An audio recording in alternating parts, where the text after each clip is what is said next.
Welcome. Beginner designers commit one major sin with their colour scheme. They neglect the principle of contrast. Though that might sound pretentious and slightly arrogant, I believe your colour contrast makes or breaks your design, and as such it's one of the fundamental principles of design you have to completely understand. Contrast is the state of being strikingly different from something else that's close by. In our Android app, the action bar is a prime example. Here, the action bar is a solid colour, black in this case, and every other element is pure white. The contrast between them is powerful and strong, and this increases legibility, which is the property of text layers or characters to be easily understood. Otherwise put, you can clearly see what's going on here, even though your phone's brightness may be set at 5%. I like to refer to this type of contrast as inverted, due to the fact that it features white elements on a dark background. In general, inverted contrasts work best on buttons, action bars, and other small UI elements. It's best you avoid using it on big components that hold content such as cards because they tend to tire the eye. That's because to achieve a good amount of contrast, the solid colour you use on the background has to be striking and powerful. This becomes old pretty fast. On the other hand, on smaller items that occupy less real estate on the screen, inverted is the way to go. There's a reason why most action bars feature an inverted contrast. It helps define the content area. You can think of the action bar as a belt. Do you go out with a shirt tucked into your pants without a belt? No, it looks weird, even though we as humans clearly know where your legs end and where the rest of your body begins. Yet without that small delimiting item, we feel bothered, we feel upset. Something doesn't feel right. It's like that person we're looking at becomes an alien. We need the belt, and in most cases we need an action bar that has colour. Even more so when there's a bottom bar on the screen. These help the user focus his attention on the actual content.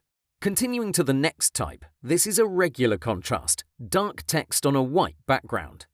This is used considerably more than the inverted type, especially because it's the recommended way of displaying your copy. People prefer to read black text on a white background. As such, whenever you have text-based content, this is what you should aim for. While you don't have to use extremes, like in the case of inverted contrasts, you still need to operate on opposite sides of the spectrum. If we open the colour picker, your background has to be somewhere around this region. The content, be it text, icons, or something else, has to be here.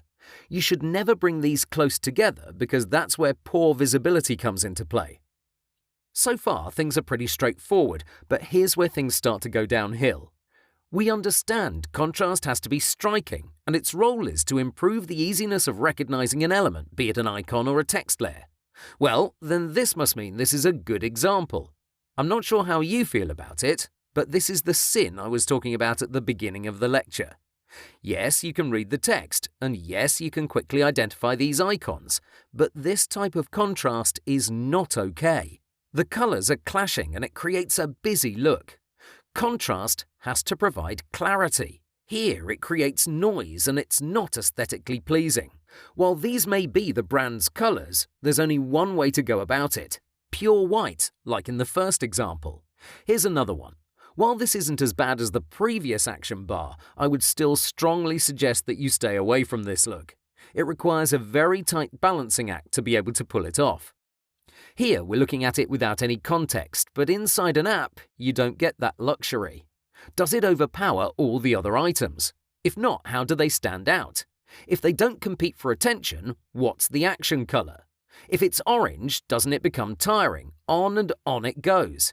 Keep it simple. Don't put yourself in a tight situation for no good reason. My rule of thumb is this. Only use pure white on top of coloured backgrounds. Not orange, not yellow, not lime green, not neon pink. Just pure white. This will give you a good look that won't distract the user or create a clash of colours. If you want to use dark colours, then your background has to be fairly pale. If we open the colour picker, then we'd have to play around in this region. Once we're set, we can go up and down and experiment with various other colours, but as long as our saturation and brightness levels remain the same, we won't have any issues. But again, for inverted contrasts, keep a strong, solid colour as the background and always use white for your elements and nothing else. For regular contrasts, avoid this washed-out look, which many beginners call clean. While I understand the need for soft colours in certain situations, this affects usability. In this case, the design supersedes functionality, and that should never happen. Our colour choices have to help, not stand in the way of the app's functionality. If you're ever in doubt about a certain combination, try contrast-ratio.com. Don't be afraid of the initial values, you can paste hex codes and it will work just fine. In the middle, you can see your score, and the colour says it all. Green is what we're always going for. Okay, that wraps it up. I'll see you in a moment.